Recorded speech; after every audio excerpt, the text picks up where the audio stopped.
하나님 말씀 다니엘 6장으로 우리에게 주시는 말씀의 제목은 역설의 교훈과 반전의 은혜. 다니엘서 6장은 주일학교 어린이들부터 노년에 이르기까지 이렇게 믿음 생활하는 분들이 정말 남녀노소를 불문하고 다 익숙하게 하는 그런 본문입니다. 그럼에도 불구하고 우리가 익숙하게 알고 있는 이 본문의 진짜 의미를 바르게 알고 있는가, 이것은 우리가 또 고민해 봐야 되는 부분입니다. 그래서 오늘 본문을 우리가 더 바르게 이해하기 위해서 먼저 조금 몇 가지를 살피고 갑니다. 하나님께서 지금 다니엘은 바벨론의 포로로 끌려와 있는데 하나님께서 바벨론 70년 포로 생활을 왜 허락하시는가, 이 부분을 먼저 한번 살피고 갑니다. 자, 예레미야 21장 9절입니다. 예레미야 선지자는 하나님의 참 선지자, 그래서 하나님의 말씀을 바르게 전하는 선지자였는데, 자, 유다가 망하기 직전 이렇게 하나님 말씀을 선포합니다. 이 성읍에 사는 자는, 그러니까 예루살렘에 사는 자는 칼과 기근과 전염병에 죽을 것이다. 그리고 지금 너희를 애워싼 갈대아인, 바벨론을 가리키죠. 너희를 애워싼 갈대인에게 나가서 항복하는 자는 살 것이다.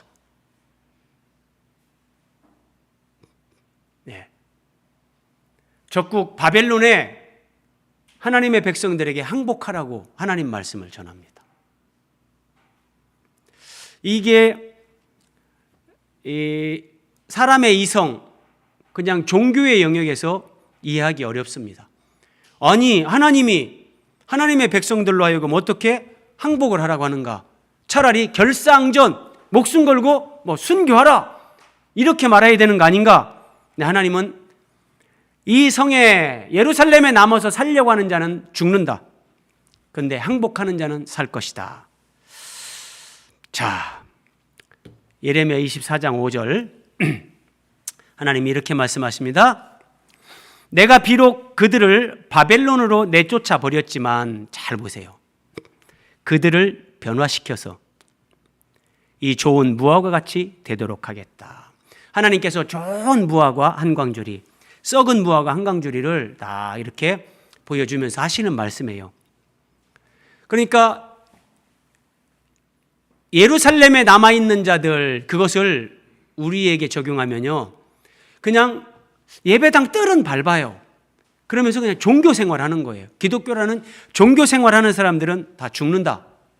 그런데 하나님이 좋은 무화과 같이 이 사람들, 믿음이 좋은 사람들, 그들을 바벨론으로 보내서 거기에서 70년 포로 생활을 하게 하는데, 거기에서 그들을 변화시킬 것이다. 좋은 무화과처럼 하나님 앞에 정말 믿음 좋은 사람들, 그런 사람들로 하나님이 세울 거다, 이렇게 말씀하십니다. 그러니까 제가 왜 이거를 현대어 성경으로 여러분들에게 보여드리냐면, 우리 성경의 개역개정에는 내가 그들을 잘 돌볼 것이다 그래요. 바벨론의 포로로 끌려가게 하고 거기에서 하나님이 잘 돌보신다 그래요. 잘 돌보신다는 의미가 뭐냐? 거기에서 그들을 하나님께서 변화시킨다는 거예요. 변화를 위해서 하나님은 우리에게 광야를 허락하십니다. 변화를 위해서 하나님은 우리에게 항복을 요구하십니다. 하나님 앞에 항복한 사람들만 하나님 말씀에 순종해서 바벨론에 항복할 수 있는 겁니다. 자, 그들을 변화시켜서 그 시대에 이기는 자가 되게 하는 겁니다. 여러분, 우리는 다니엘서를 통해서 다니엘과 그 세 친구에 대해서 잘 알고 있습니다. 자, 에스더서에 에스더와 모르드게, 그들의 믿음의 역사를 우리는 알고 있습니다. 그런데 여러분, 다니엘서, 에스더서, 여기에 하나님의 막 반전의 드라마들이 막 나오잖아요. 하나님이 역사의 주관자, 열방의 통치자, 정말 한 나라를 세우시는 전능하신 하나님, 모든 하나님에 대한 것들이 다 나오는데, 이때 예루살렘에 남아있던 자들은 그런 하나님의 역사, 하나님의 은혜, 이것과 전혀 관계가 없습니다. 바벨론의 포로로 끌려간 자들이 거기에서 이런 하나님의 역사를 체험하면서 변화가 되는 거예요. 하나 더 보세요. 27장, 24장 5절을 봤는데 7절에서도 이렇게 말씀하세요. 그들을 바벨론으로 하나님이 보내시는데 내가 여호와인 줄 아는 마음을 그들에게 줄 것이다. 바벨론에서 하나님이 그들을 훈련하고 연단하고 양육하시면서 변화시키는데 그들이 여호와인 줄을, 하나님의 여호와인 줄을 아는 마음을 주겠다. 그리고 그들이 전심으로 내게 돌아오게 하겠다. 한번 보세요, 여러분.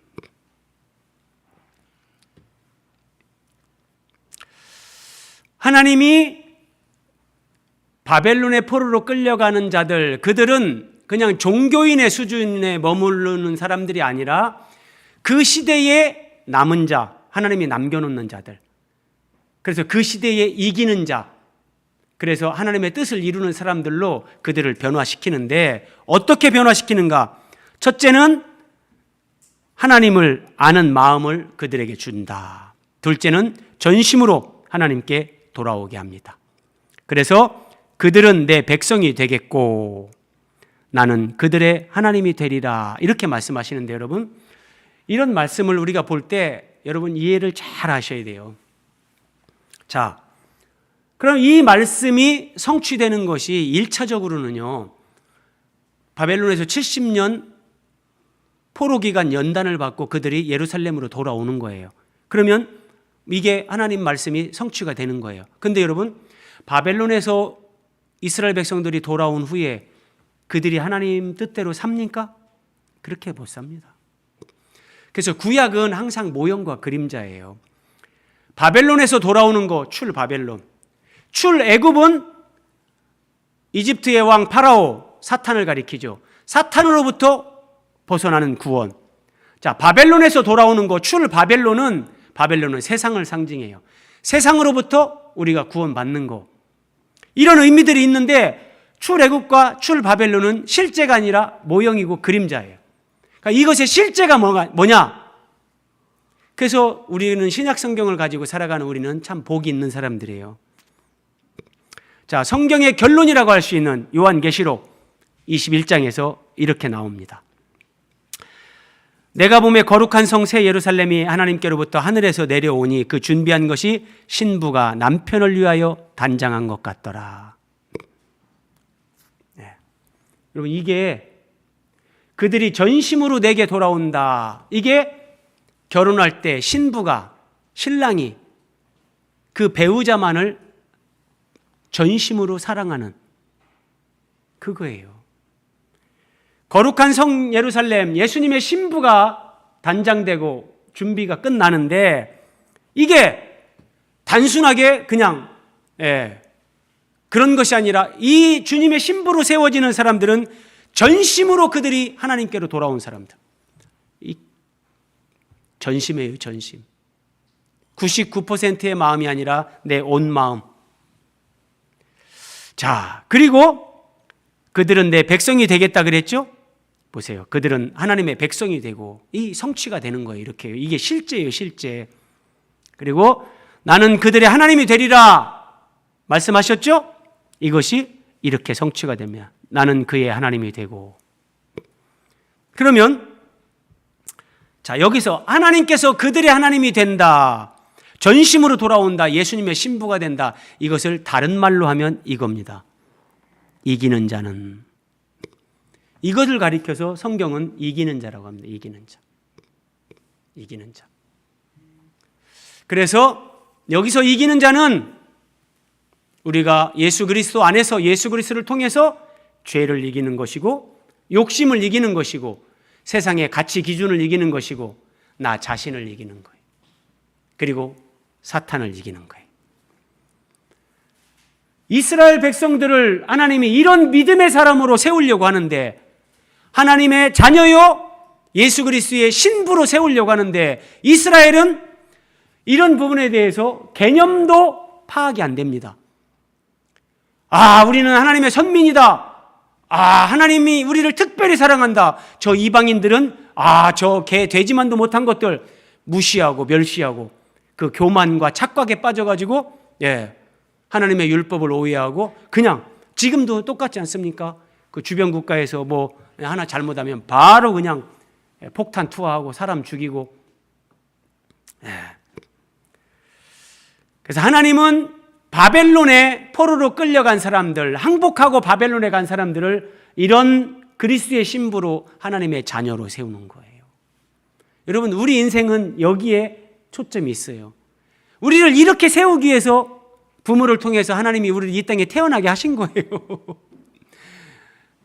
다시 말씀드리지만 우리 인생은 우리가 선택한 게 아니에요. 내가 태어나고 싶어 태어난 것도 아니고 내가 죽고 싶다고 죽는 것도 아닌데 하나님이 이런 목적을 가지고 우리를 이 땅에 태어나게 한 거예요. 그런데 이스라엘 백성들이 이거 모르고 적당하게 종교 생활하면서 세상을 따라가고 육체의 욕망을 따라 살기 때문에 하나님이 포로로 끌려가게 하고 거기에서 그들을 변화시키는 겁니다. 자, 이런 말씀을 이사야서 6장 13절. 자, 밤나무와 상수리나무가 배임을 당해도, 자, 나무를 자릅니다. 그러면 그 그루터기는 남아있는 것 같이. 이 무슨 말입니까? 이제 이스라엘 백성들이 포로로 끌려갔습니다. 나라가 망합니다. 그런데 하나님은 거기에서 그루터기를 남긴다는 거예요. 나무가 잘리고 불에 태워졌지만 그루터기는 남아있는 것 같이 거룩한 씨가 이 땅의 그루터기니라. 거룩한 씨요. 하나님을 알고 하나님 뜻대로 그렇게 살려고 하는 사람들, 그들이 거룩한 씨 그루터기다. 신약 성경으로 와서 사도 바울은 이렇게 말합니다. 지금도, 우리가 살아가는 지금도 은혜로 택하심을 따라 남은 자가 있느니라. 지금도 이런 남은 자, 하나님이 남겨놓는 그루터기가 있어요. 제가 늘 말씀드리지만 우리 교회의 사명은 여기에 있습니다. 여기에. 그래서 이 그루터기 남은 자, 이 남은 자들이 결국 이기는 자가 되는 건데 이 길을 가는 것은 정말 좁은 길이고 소수가 가는 길입니다. 결코 여기는 넓은 길이 아니고 많은 사람이 가지 않습니다.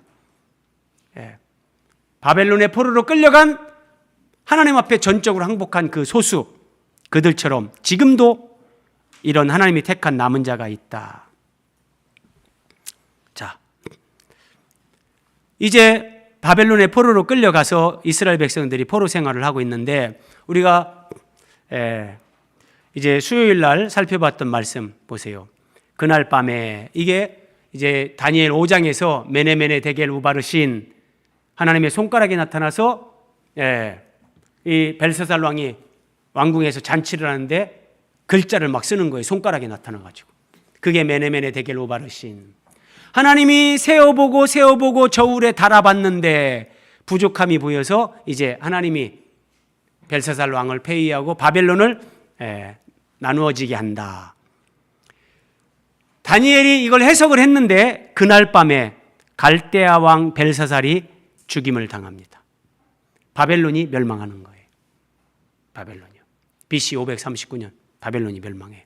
그리고 메대 사람 다리오가 나라를 얻었는데, 자, 바벨론이 무너졌다, 멸망했다는 것은 여러분 이제 이스라엘 백성들이 예루살렘으로 돌아갈 때가 가까웠다는 거예요. 자, 70년이 차면 예루살렘으로 돌아온다. 하나님이 말씀하셨거든요. 자, 그러면 지금 벨사살 왕이 죽고 바벨론이 멸망하고 이제 메데 바사 페르시아 제국이 되는데 이 나라가 역사의 전면에 등장을 합니다. 그러면 이스라엘 백성들이 예루살렘으로 돌아갈 때가 임박했는데 그러면 이스라엘로 돌아갈 하나님의 사람들은 준비가 됐는가? 자, 이런 맥락에서 오늘 다니엘 6장이 해석이 돼야 된다. 이 말씀 한번 보세요, 여러분. 이사야 44장 말씀인데 이 말씀은 고레스에 관한 예언입니다. 내가 이제 고레스에게 새 임무를 준다. 여러분, 지금 이사야 선지자가 고레스에 대해서 예언을 하는데 이 말씀은 페르시아의 메대와 바사 연합 제국의 과도 기간의 왕이 우리가 앞에서 살펴본 대로 이제 다리오가 되는데 제가 다 준비를 했다가 시간 관계상 뺐어요.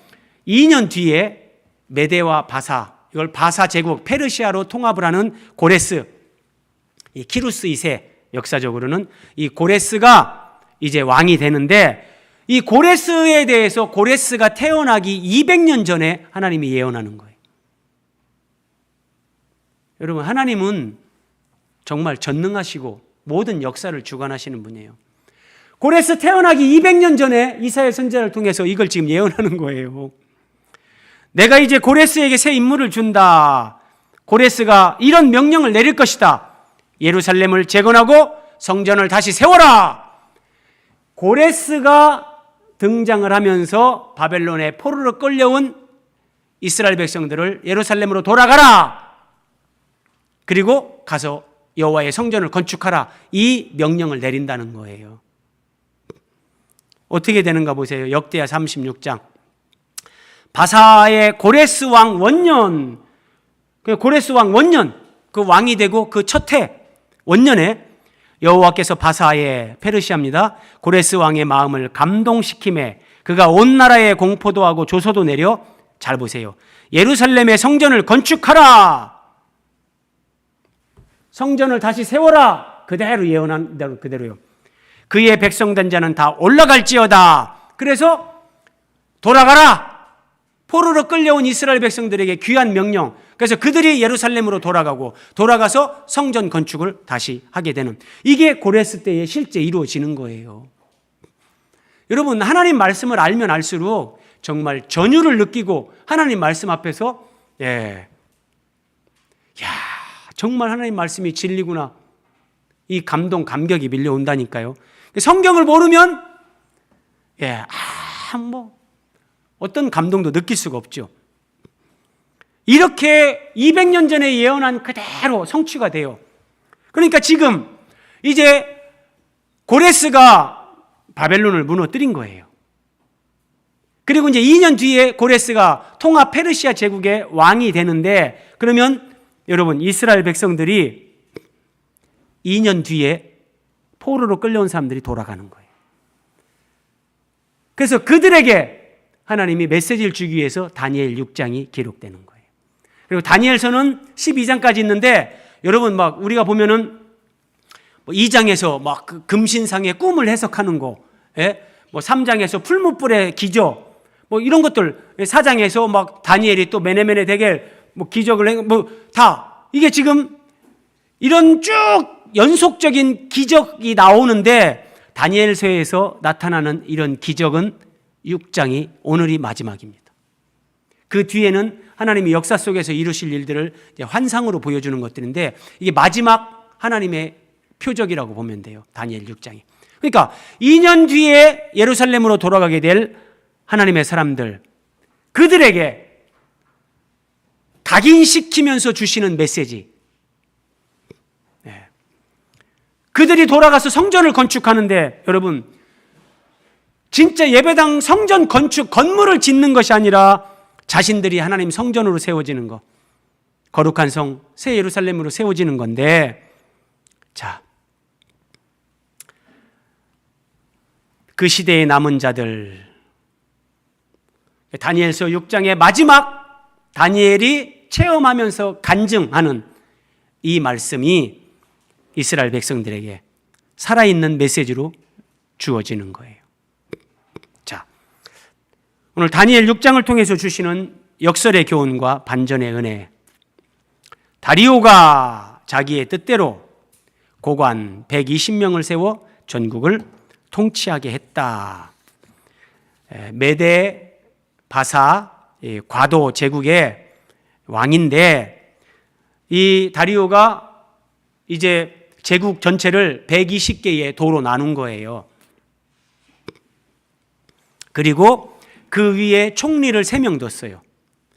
120개의 도를 관할하는 총리 셋을 둬서 나라를 다스리게 했는데 다니엘이 그 중에 한 사람이었다.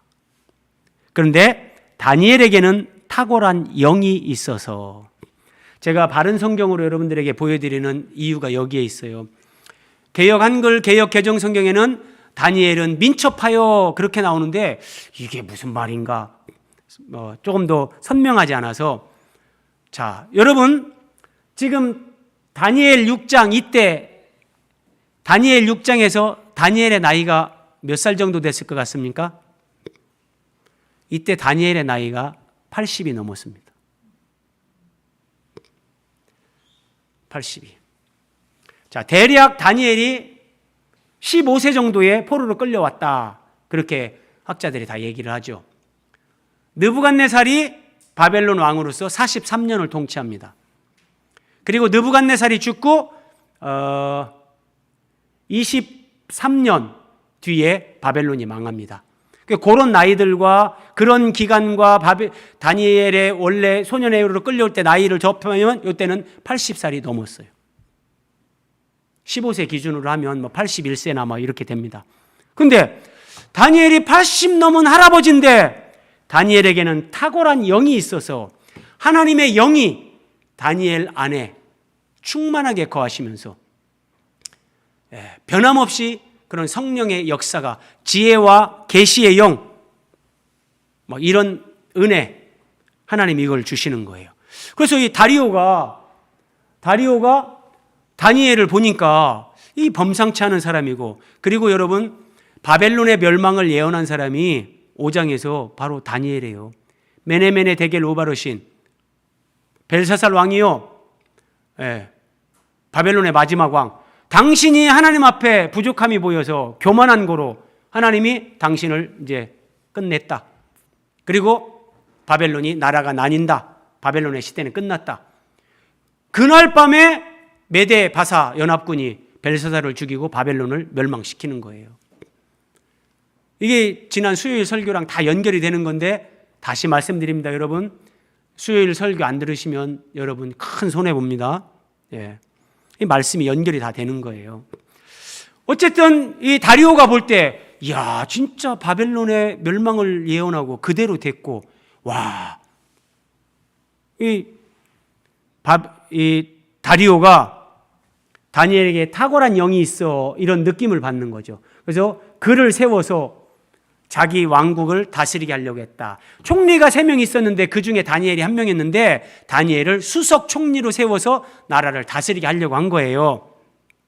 자, 이에 이것을 알게 된 총리들과 고관들이 다니엘을 시기 질투하면서 이제 견제하려고 합니다. 그래서 다니엘을 고발할 근거를 찾고자 하였으나 아무 허물도 찾지 못했다. 그가 다니엘이 충성되어, 다니엘은 하나님 앞에 충성스러운 사람이었고 왕 앞에서도 사람들 앞에서도 아무 허물도 없음이었더라.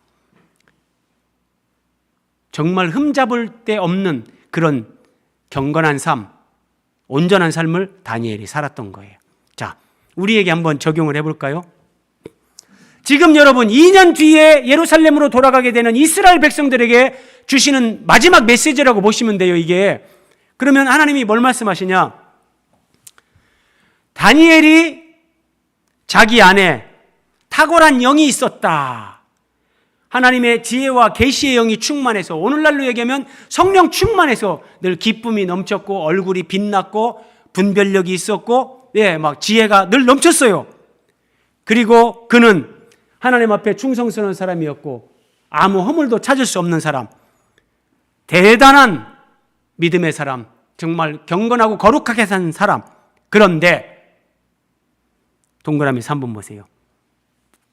이런 다니엘을 고발하려는 자들이 있었다. 다니엘을 고발하려고. 이 메시지 첫 번째, 우리에게 적용하면 그리스도 예수 안에서 경건하게 살고자 하는 자는 박해를 받으리라. 정말 믿음으로 사는 사람은 박해를 받는다. 여러분, 이게 왜 중요하냐면 바벨론의 포로로 끌려온 사람들이 왜 나라를 잃고 포로로 끌려왔냐? 이런 부분에 이해가 없는 거예요. 적당한 그냥 종교 생활하다가 망하는 거예요.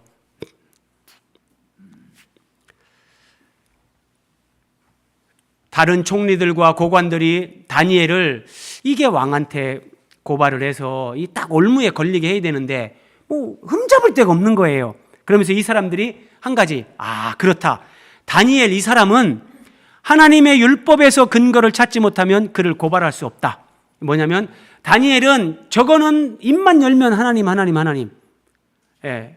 그러니까 저거는 하나님을 믿는 믿음 생활, 그것과 연결해서 뭔가 우리가 딱 올무를 놓지 않으면 잡을 수가 없다. 그 얘기예요, 그 얘기. 그래서 총리들과 고관들이 모여서 지혜를 짜냈습니다. 악한 지혜를 짜냈는데, 그리고 왕한테 왔어요. 다리오 왕한테 와서 이렇게 얘기하는 거예요. 왕이요, 저희들이 다 모여가지고 이렇게 한 가지 논의를 해서 이제 왕한테 이제 허락을 받으려고 하는데, 저희들이 논의한 건 이겁니다. 이제부터 30일 동안에 누구든지 왕 외에 어떤 신에게나 사람에게 무엇을 구하면 그 사람을 사자굴에 던져 넣기로 한 것입니다. 그러니까 예를 들어서 왕이요, 왕이 이 나라의 신이고 지존인데 왕 말고 다른 신에게 뭐 기도를 한다든지 다른 사람에게 뭘 구하든지 그런 놈은 일벌백계로 사자굴에 다 던져 넣기로 우리가 이렇게 결의를 했습니다. 왕이 들어보니까 뭐 괜히 우쭐하고 그래 괜찮네. 그러면 왕이시오, 여기 조서에 왕의 도장을 찍어서 누구도 이거를 변개하지 못하도록 금령을 내리십시오. 그래서 왕이 우쭐한 마음에 도장을 찍었어요. 이 사람들이, 총리들과 고관들이 이런 계략을 만들어낸 것은 이렇게 해도 다니엘은 반드시 기도할 거다, 이렇게 믿었기 때문에 이렇게 하는 거죠. 자, 여러분 동그라미 3번 한번 보세요. 내 주변의 사람들은 내 신앙을 어떻게 평가할까? 다니엘 주변의 사람들은 저놈은 이렇게 해도 분명히 기도할 거다, 자기가 믿는 하나님 앞에 기도할 거다. 그러면 우리가 딱 이제 왕이 도장 찍었으니까 그걸로 왕 외에 다른 신에게 기도하면 안 된다고 했는데 죽이면 된다. 예. 어떻게 보면 여러분, 우리 주변의 사람들이 우리의 신앙을 더 잘 알아요. 예. 내 주변의 사람들은 내 신앙을 어떻게 평가할까? 자, 다니엘이 어떻게 하는가 보세요. 이 조서에 왕의 도장이 찍힌 것을 알고도 다니엘이 자기 집에 돌아가서 윗방에 올라가 예루살렘으로 향한, 잘 보세요, 창문을 열고 전에 하던 대로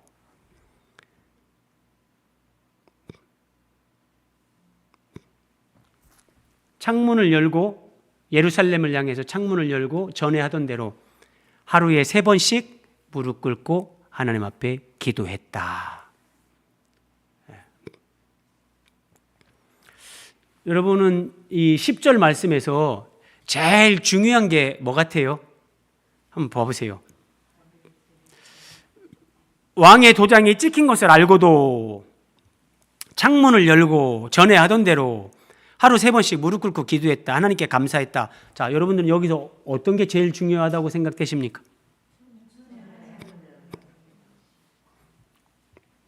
예. 전에 하던 대로 굉장히 중요하죠. 평소 하던 대로 다니엘은 그렇게 했다는 거예요. 그런데 여러분, 잘 이해해야 됩니다. 여기서 잘 이해해야 되는 게 있어요.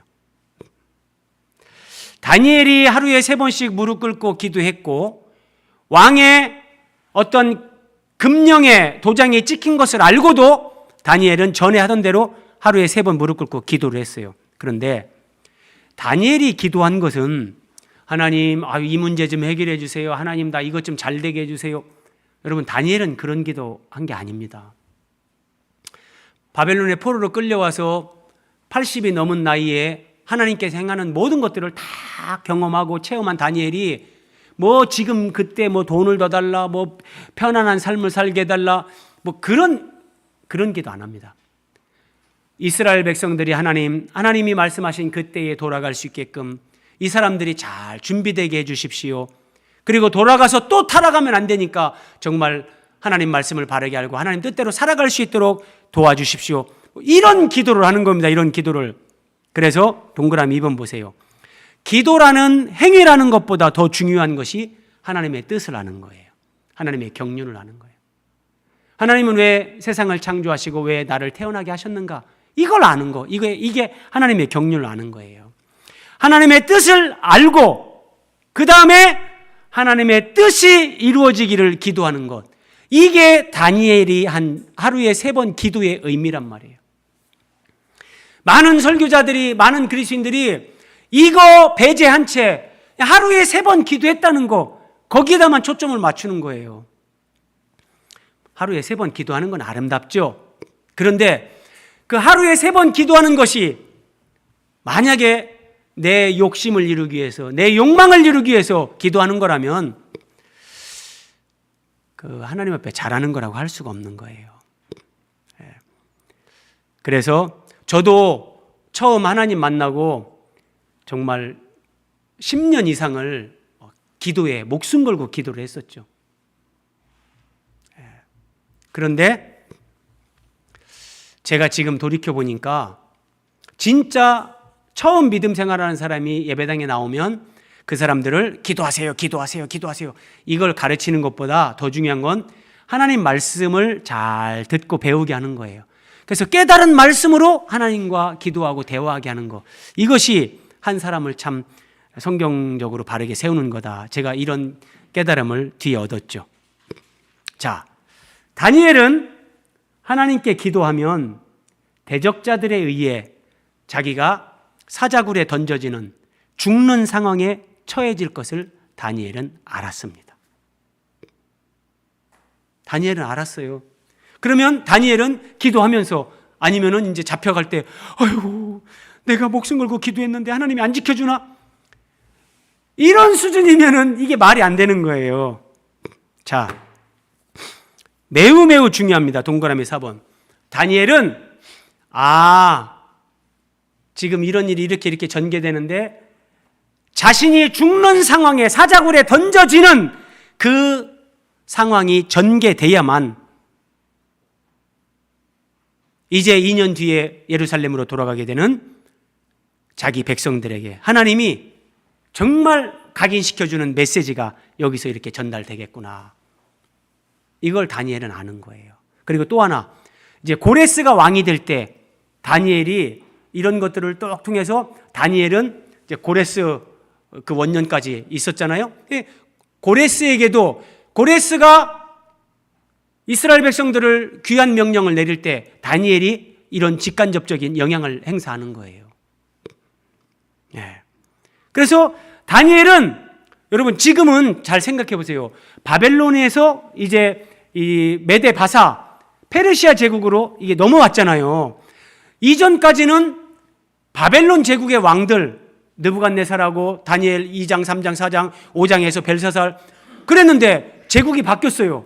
그 제국에 바뀐 왕, 핵심적으로 고레스가 귀한 명령을 내릴 사람인데 그에게도 어떤 메시지가 전달이 돼야 되는 거고 돌아갈 백성들에게도 마지막 중요한 메시지가 전달돼야 되는데 그래서 다니엘은 내가 사자굴에 던져지는구나.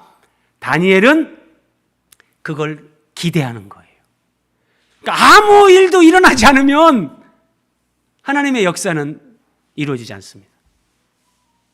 사람이 볼 때 큰일 났네, 죽을 것 같네,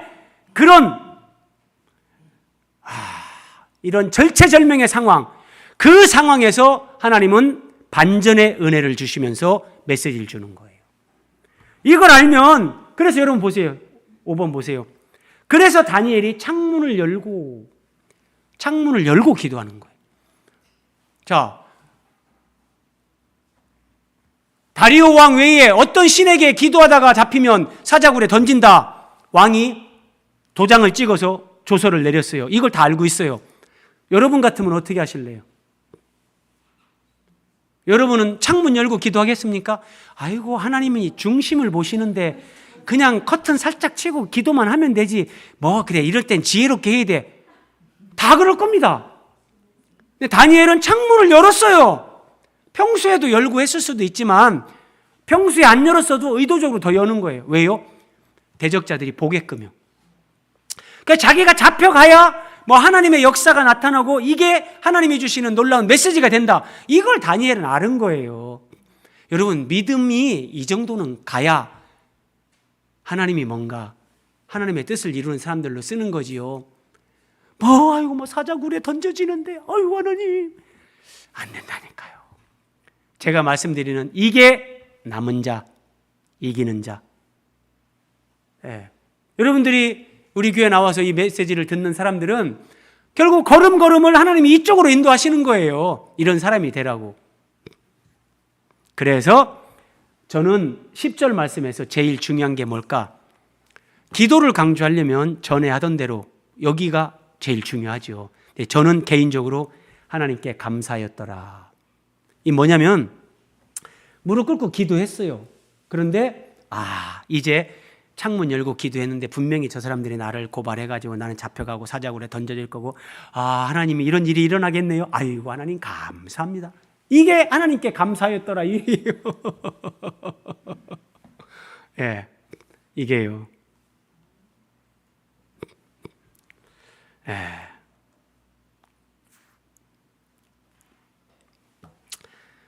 자, 이제 이 총리들과 고관들이 다니엘이 자기 하나님 앞에 기도하며 간구하는 것을 발견했다. 예, 뭐 어렵게 발견한 것도 아니에요. 뭐 쉽게 뭐 다니엘이 창문 열어놨는데 뭐. 예. 그리고 이제 다리오 왕한테 갔어요. 왕이요, 저 포로로 잡혀온 놈 유다 자손 중에 다니엘, 저놈이 왕과 왕의 도장에 찍힌 금령을 존중하지 아니하고 하루에 3번씩 기도했습니다. 이놈을 왕이 도장 찍은 그 금령대로 이제 사자굴에 던져야 됩니다. 이렇게 얘기하는 거죠. 자, 그러면 이걸 통해서 2년 뒤에 예루살렘으로 돌아가는 하나님의 백성들에게 하나님이 어떤 메시지를 주냐 이거예요. 하루에 3번씩 기도해도 죽을 일이 생깁니다. 여러분, 이게 믿음이에요. 많은 그리스도인들은 동그라미 3번 이 수준에 머물러 있어요. 내가 하나님 앞에 예배 안 빠지고 내가 11조 잘하고 내가 기도 열심히 하면 우리 집안에 문제 어떤 어려운 일 하나도 안 생기고 만사형통할 거다. 이런 것을 기복신앙이라고 하는 거예요. 이건 아주 어린 신자. 여러분, 그러면 이 기복신앙, 만사형통을 추구하는 이 수준에서 더 성장하고 성숙해서 정말 그 시대에 남은 자, 이기는 자가 되어서 하나님의 뜻을 이루는 사람들이 지금 우리 대한민국에 얼마나 될까요? 그래서 제가 남은 자, 이기는 자, 좁은 길 이렇게 말씀드리는 거예요. 우리가 하나님을 믿는다면서, 예수님을 믿는다면서 문제없는 편안한 삶, 이것만 추구하면 시간의 문제지, 구약의 이스라엘이 망한 것처럼 그것이 어떤 교회이든지 그 교회도 결국은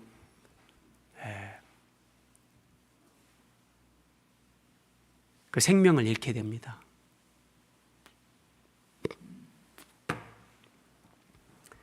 자기의 만사형통을 추구하는 이런 기복신앙, 이 상태는 하나님의 경륜, 하나님의 뜻이 뭔지, 하나님의 영광이 이렇게 회복되어야 되는데 그런 생각 없어요. 자신의 안위, 내가 평안하고 내가 문제없고 내가 그냥 편안하게 잘 사는 거, 이것만 추구하는. 그런데 여러분, 동그라미 5번 보세요. 예루살렘으로 귀환하는, 포로로 끌려와서 연단받은 사람들이 이 수준의 믿음을 가지고 예루살렘으로 간다면 예루살렘에 도착하자마자 이들은 어려움을 당해요. 성전 건축이 중단되고 다 어려움을 당합니다. 그럼 그들은 고난을 이겨낼 수 없고 그 시대의 남은 자의 사명을 감당할 수가 없습니다. 여러분, 하나님의 마음을 아시겠습니까? 바벨론에 보내서 거기에서 그들을 변화시키고 연단하시면서 마지막 다니엘의 이런 기적을 통해서 하나님이 이런 메시지를 주시는 하나님의 마음, 이 시대에 남은 자, 이기는 자를 찾으시면서 하나님의 뜻을 이루는 일에 쓰임받기를 원하는 사람들 누가 있느냐? 하나님이 이렇게 찾으시고 부르시는 이 하나님의 마음을 알겠냔 말이에요. 하루에 3번씩 기도해도 죽을 일 생깁니다. 네, 이거 알고 가야 되는 거예요. 근데 그게 은혜라니까요. 자, 이스라엘 백성들이 나라가 망하기 전에 뭐 남쪽 북쪽 할 거 없어요. 다 포함해서 그들이 어떤 믿음 생활했는가를 보여주는 게 이 말씀입니다. 예레미야 44장 17절. 우리와 우리 선주와 우리 왕들과 우리 고관들이, 백성들이 하는 말이에요. 우리 유다 성읍들과 예루살렘의 거리에서 하던 대로, 자, 하늘 여왕에게 분향하고. 여러분, 하나님의 백성들이 하늘 여왕에게 분향했다 그래요. 그 앞에 제사를 드렸어요. 그랬는데 잘 보세요. 그때는 우리가 먹을 것이 풍부했다. 하나님의 백성들인데, 아이고, 그냥 뭐, 그렇다고 뭐 성전 제사를 완전히 다 폐한 건 아니죠. 안식일 날에는 뭐 예배당에 가고, 평소에는 또 막 하늘 여왕에게 분향하고, 예, 이 하늘 여왕을 섬기면 부자가 된대. 그 사람들이 그게 그렇게 한 거예요. 근데 그때 우리가 먹을 것이 그때는 풍부했다. 복을 받았다. 우리가 복 받았다. 그리고 재난을 당하지 않았다. 이게 이스라엘이 망하기 전에 이스라엘 백성들의 신앙 수준이에요. 제가 말씀드린 기복신앙. 근데 이런 믿음을 가지고 다시 예루살렘으로 돌아와 본들 또 안 됩니다. 또 안 되는 거예요. 여러분, 정신 바짝 차리셔야 돼요. 왕이 명령합니다. 다니엘이 자기가 믿는 신 앞에 하루에 3번이나 기도합니다. 그래서 왕이 다니엘을 끌어다가 사자굴에 던져 넣습니다. 왕은 사자굴에 넣고 싶지 않았어요. 다니엘을 어떻게든지 살리고 싶었는데 자기가 사인을 했기 때문에 방법이 없는 거예요. 던져 넣는데 사자굴에 던져 넣으면서 왕이 다니엘에게 이렇게 말합니다. 네가 항상 섬기는 너의 하나님이 너를 구원하시기를 내가 원한다. 그리고 왕이 궁에 돌아가서 사자굴에 던지고 사자굴 앞에서 네가 항상 섬기는 네 하나님이 너를 구원하기를 원한다. 왕궁에 돌아가서 이 다리오 왕이 어떻게 하는가 보세요. 밤이 새도록 금식하고. 제국의 왕이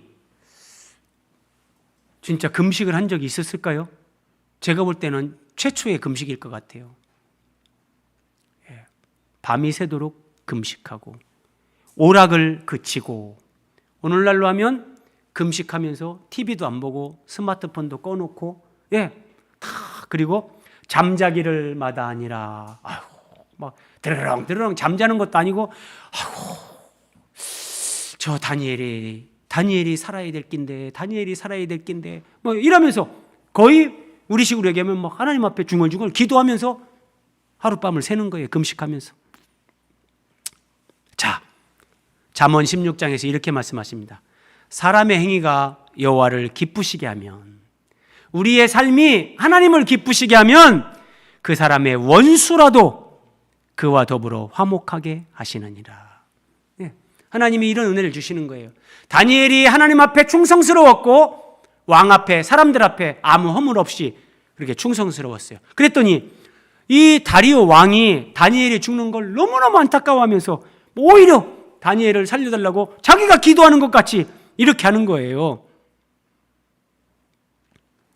그리고 다음날 다니엘이 있는 사자굴로 가는 겁니다.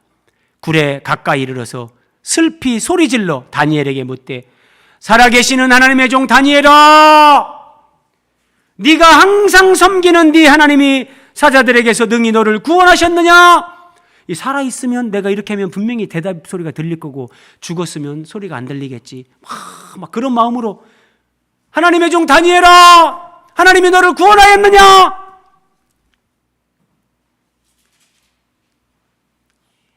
다니엘의 대답이 들립니다.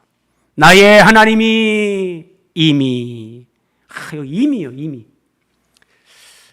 하나님이 이미 그의 천사를 보내어 사자들의 입을 봉하셨습니다. 그러니까 여러분, 다니엘이 사자굴에 떨어지기 전에 하나님이 이미 천사를 보내서 사자들의 입을 딱 묶어놓은 거예요. 다니엘이 사자굴에 던져질 때 그러니까 아무 걱정 안 해도 되는 거예요. 하나님이 우리에게 우리가 사자굴에 떨어지는 것처럼 죽음에 직면하는 상황을 우리에게 허락하실 때가 있죠. 그런데 이미 하나님은 사자의 입을 꽁꽁 묶어놔서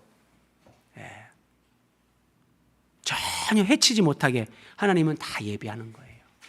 요나를 바다에 던질 때 큰 물고기를 이미 준비하시는 것처럼 하나님이 그렇게 하시는 거예요. 저는 하나도 상하지 않았습니다. 저는 정말 왕에게도 어떤 해를 끼친 것도 없습니다.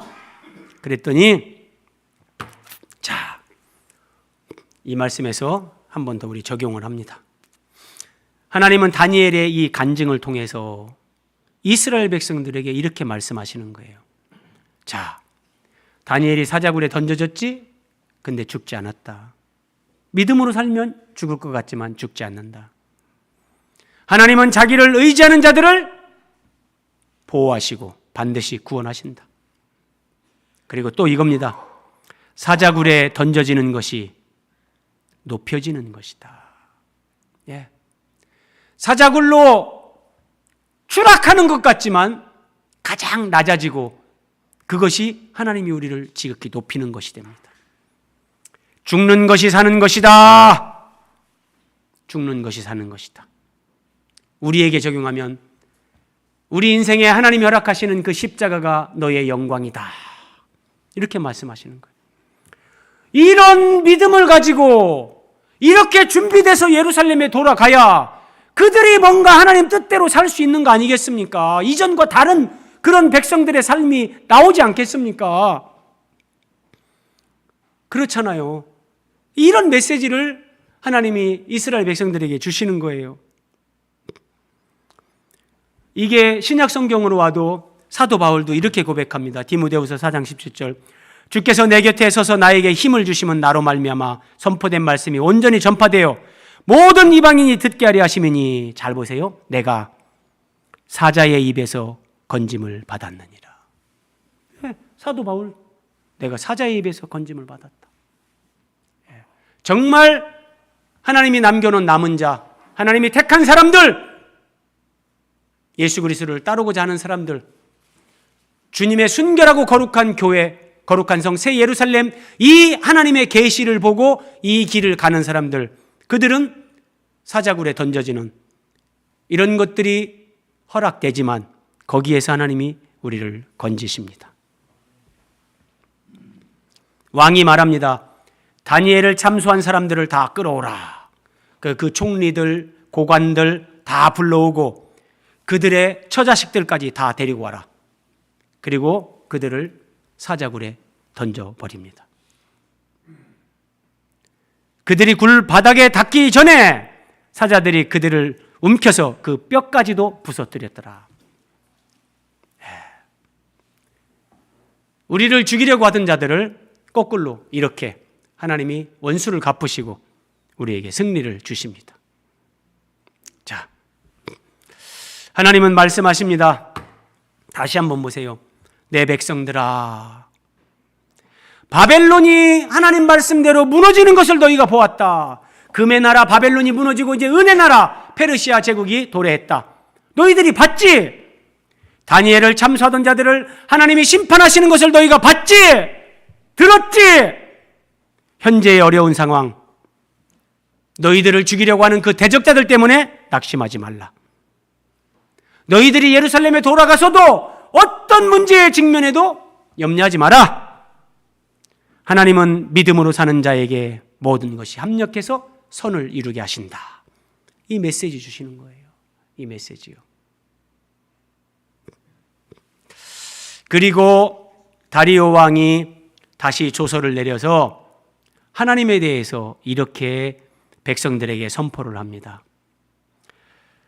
내 나라 관할 아래에 있는 사람들은 다 다니엘의 하나님 앞에서 떨며 두려워하라. 다니엘의 하나님, 다니엘이 믿는 그 하나님은 그는 살아계시는 하나님, 영원히 변하지 않으실 분, 그의 나라는 멸망하지 아니할 것이요 그의 권세는 무궁할 것이다. 한번 보세요, 여러분. 하나님은 살아계세요. 이게 이방 나라의 왕이 이렇게 선포를 하는 거예요. 하나님은 영원히 변하지 않으신다. 사람은 변하지만 하나님은 변하지 않는다. 너희들을 끝까지 하나님이 책임진다. 바벨론 제국은 사라졌지만 하나님의 나라는 영원, 그의 나라는 영원하다. 하나님의 권세는 무궁하다.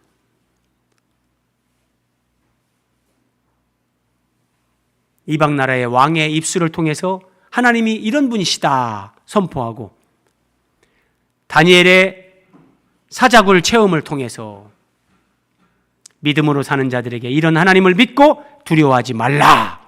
하나님이 이렇게 용기를 주십니다. 자, 여러분, 너무 좁고 너무 어려운 길 같습니까? 사람은 누구든지 이 길을 못 갑니다. 하나님은 은혜로 가는 거죠. 하나님이 택한 자들에게 그 은혜를 주시고 이 길을 갈 수 있도록 힘을 주시고 이 길을 가게 하십니다. 하나님은 우리를 이 시대에 남은 자, 이 시대의 그루터기 이기는 자, 우리를 부르시는 거예요. 우리가 오늘 이런 메시지를 듣는다는 것은 우리가 이런 사람이 되기를 하나님이 우리에게 말씀하시는 거예요. 자, 말씀을 마무리합니다. 다리오 왕이 하나님은 이런 분이니라. 하나님은 영원하시다. 그의 나라는 영원하고 그의 권세는 무궁하다. 하나님의 속성, 하나님의 나라와 하나님에 대한 속성을 말하고 27절에서는 이렇게 이제 다니엘이 은혜 받은 거 체험한 걸 이렇게 말합니다. 그는 구원도 하시며 건져내기도 하시며 하늘에서든지 땅에서든지 이적과 기사를 행하시는 하나님, 다니엘을 구원하여 사자의 입에서 벗어나게 하셨다. 이렇게 합니다. 그러니까 이 다리오 왕은 조서를 통해서 26절, 27절에서 첫 번째는 하나님이 어떤 분이다. 이거를 증언을 하고 27절에서는 다니엘을 사자의 입에서 구원하신 그 일을 모든 백성에게 조서를 통해서 알게 합니다. 그러니까 이 조서를 포로로 끌려온 하나님의 백성들도 다 읽고 듣는 거예요. 하나님이 어떤 분이신지, 하나님이 행해 주신 일이 뭔지 우리에게 이런 사명이 있는 거예요. 우리는 예수님이 어떤 분이신지, 예수님이 우리를 위해 행해 주신 일이 무엇인지, 그 십자가 구속의 은혜, 예수님의 십자가 고난과 죽음과 부활의 의미가 뭔지, 예수 그리스도의 이 복음을 우리는 전하는 증인으로 우리는 부름받은 거예요. 여러분 기억하십시오. 고난이 없으면 간증이 없습니다. 고난이 없는 사람은 간증이 없어요. 하나님을 체험하는, 자기가 만나는 그 하나님에 대한 그 간증이 없다는 거예요. 하나님은 고난을 허락하실 때 이미 미리 반전의 은혜를 준비해 놓으십니다. 자, 마지막 말씀. 이 다니엘이 다리오 왕의 시대와 바사 사람 고레스 왕의 시대에 형통하였더라. 이거 생각 없이 보면 형통도 오해를 합니다. 형통하였더라. 만사 형통이 아닙니다. 내가 원하는 것이 내가 뜻대로 다 이루어지는 그 형통을 얘기하는 게 아니에요. 잘 보세요. 다리오 왕의 시대에, 바사 사람 고레스 왕의 시대에 형통했다 그래요. 그러면 아래 설명 보세요. 자, 동그라미 3번. 다리오 왕의 시대에 다니엘이 형통했다는 것은 하나님께서 사자굴에서 다니엘을 건져내는 이 다니엘의 체험, 이 기적을 통해서 예루살렘의 귀환을 준비하는 믿음의 사람들이, 이런 믿음을 가지고 우리가 고국으로 돌아가서 이렇게 살아야 되는구나, 이런 것들을 하나님이 사람들에게 잘 준비하게 했다. 이게 다리오 왕의 시대에 형통했다는 거고요. 고레스 왕의 시대에, 페르시아 제국 고레스 왕의 시대에 형통했다는 거. 고레스 왕 원년에 고레스가 키루스 2세입니다. 이게 역사적으로는. 이 사람이 유다 백성들을 돌아가라! 그리고 성전을 건축하라! 이 명령을 내리는데, 고레스가 이 명령을 내려서 하나님의 말씀이 성취되게 하는 그 일이 그렇게 이루어지도록 다니엘이 하나님 앞에 쓰임 받았다. 이 의미입니다. 이것이 바사 사람 고레스 왕의 시대에 다니엘이 형통했다. 이 말입니다. 이해되시죠? 그냥 형통이 아닙니다, 이게. 그래서 여러분, 우리 인생의 형통은 뭐냐? 내가 원하는 걸 내가 소유하는 것이 아니라 하나님의 뜻이 내 삶에, 하나님의 뜻이 우리 가정에 이루어지는 것, 우리 교회에 하나님의 뜻이 이루어지는 것, 이것이 형통하는 겁니다. 이것이 복을 받는 겁니다. 얼마나 많은 사람들이 하루에 3번 기도, 하나님이 기적, 와! 오늘 본문 6장이 그런 것을 그렇게 가볍게 얘기하는 게 아니라는 거예요. 하나님은 우리에게 말씀하십니다. 이 시대에 남은 자, 이기는 자, 너희들이 그 삶을 사는 믿음의 용사들이 되길 원한다. 우리 기도하겠습니다.